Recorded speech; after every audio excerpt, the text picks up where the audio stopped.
Hello, welcome to The Reluctant Chef. My name is Bob.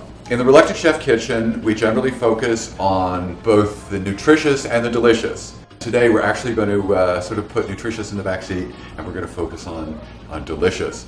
Recently, I discovered a cookbook, The Splendid Table's How to Eat Supper. It's written by two wonderful women, Lynn Rossetto Kasper and Sally Swift, who have this wonderful program on National Public Radio called The Splendid Table. There are in here, among many, really excellent and very sophisticated recipes. One of those is what the authors call the Little French Fudge Cakes. If you like chocolate, you will love these cupcakes. They're fudgy and rich, and that's what we're going to make today. So, what we're going to need for these little French fudge cakes is, first of all, a cupcake pan. We're going to need roughly about a tablespoon of butter, which I'm going to melt here in a minute and we'll use to grease the cupcake pan. If you have a little brush, you can use that to grease the pan. We're going to need a small to medium-sized mixing bowl that's safe to use in the microwave. I'll show you about the knife in a minute. We're going to need 5 tablespoons of unsalted butter. Now, when a recipe specifically asks for unsalted butter, you really do want to use unsalted butter because it really does make a difference in the flavor and I think in the chemistry of what you're making. And now the yummy part. We're going to need 2 different kinds of chocolate here. We need a full 3.5 to 4 ounce bar of bittersweet chocolate, and we're going to need a 1/2 ounce of unsweetened chocolate. That's this. We're also going to need a reasonably sharp chef's knife, which we're going to use to break up the chocolate, and a flat metal spatula. Once we've chopped the chocolate, we're going to scoop it up. We're also going to need a larger mixing bowl. The whole thing will go a little bit easier if you happen to have one that has a pouring lip on it. Then for mixing things up, a whisk if you happen to have one. I have my handy dandy silicone spatula. You can use a wooden spoon if you like. We are also going to need a teaspoon of ground cinnamon, 1.5 teaspoons of vanilla extract, 3 eggs. And as I'll show you in a minute, we're actually only going to need 2 of them plus a yolk, and a 1/2 cup plus 2 tablespoons of sugar.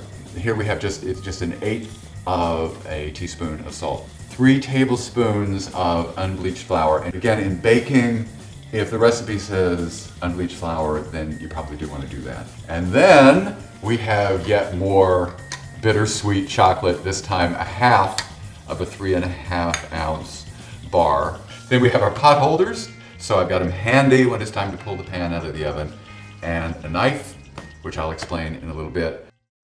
So next thing, make sure the oven is ready to go here. First thing we want to do is make sure we've got a rack roughly in the middle. We want to preheat the oven to 375 degrees. Now we need to grease the cupcake pans.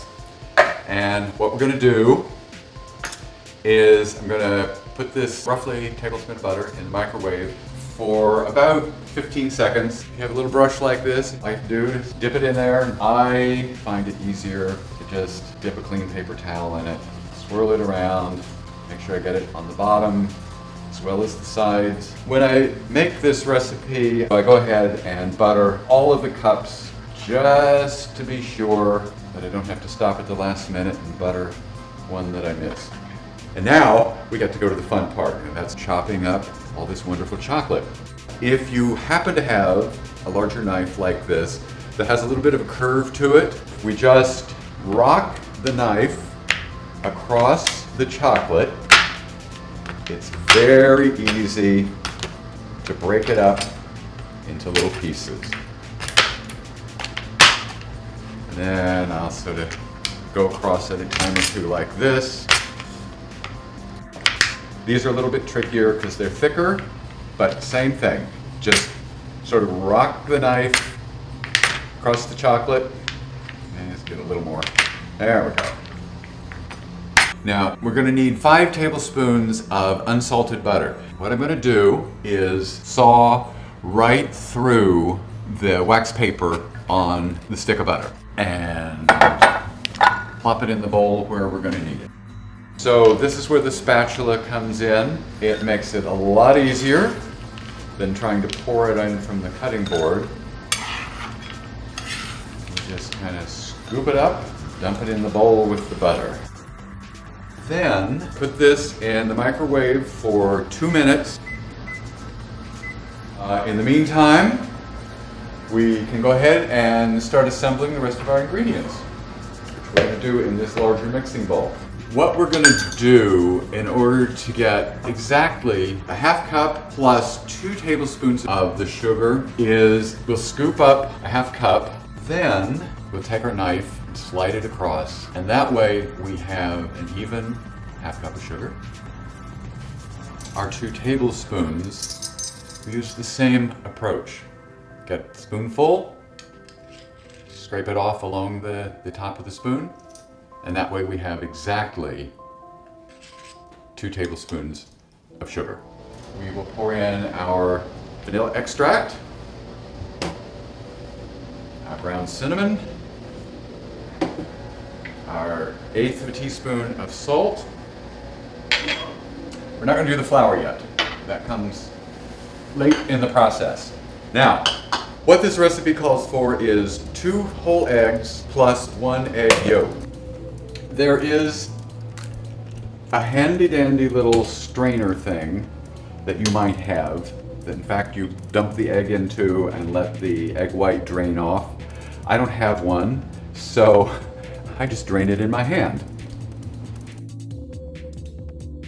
Now this is kind of interesting because when you melt the butter and the chocolate, you can see that the butter clearly is thoroughly melted, but you also see what look like still chunks of unmelted chocolate, and that can be a little misleading. So what we in fact want to do is take, either your wooden spoon or your spatula, and we want to stir that, and as we do, you can see the chocolate actually is melted, so we really don't want to microwave it anymore. Now, back to our other set of ingredients, what I'm going to refer to as the egg mixture, to distinguish it from the chocolate mixture. And what we're going to do is we're going to take our whisk, and all we want to do is get it thoroughly blended there together, kind of a creamy texture. So it's time to add the flour. Now, the flour also needs to be blended in. What works best for me is to put in 1/3 of the flour, whip that in.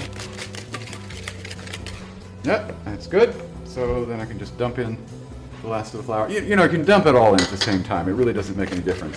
It's just, for me, it's easier if I do it in little bits. All right, now we take a short break from our mixing, and it's time to chop up this last bit of chocolate.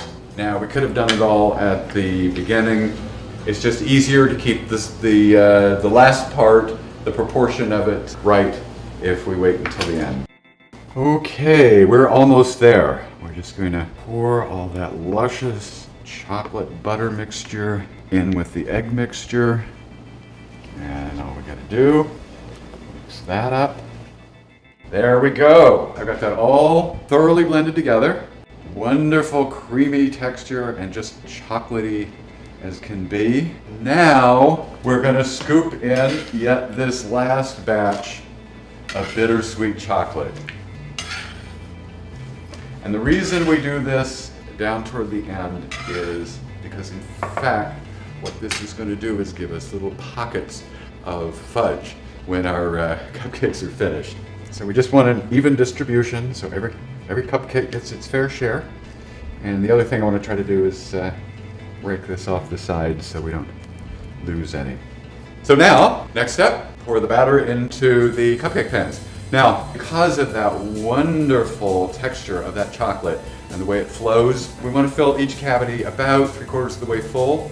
And what that means is that once it starts rolling from the bowl to the pan, it's already time to pull back.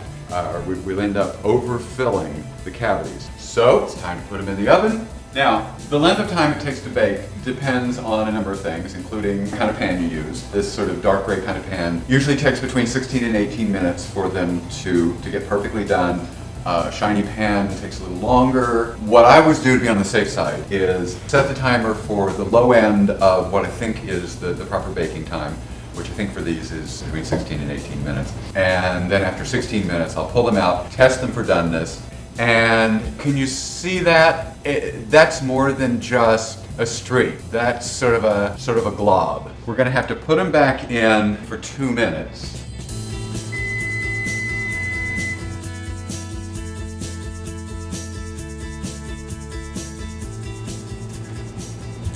Ah, perfect. I don't know if you can even see that. I hope you can. There's just the slightest little streak of chocolatey goodness on the knife blade. The other way to double check, just so you know, is if you sort of press in the middle, it's kind of spongy. It sort of bounces back.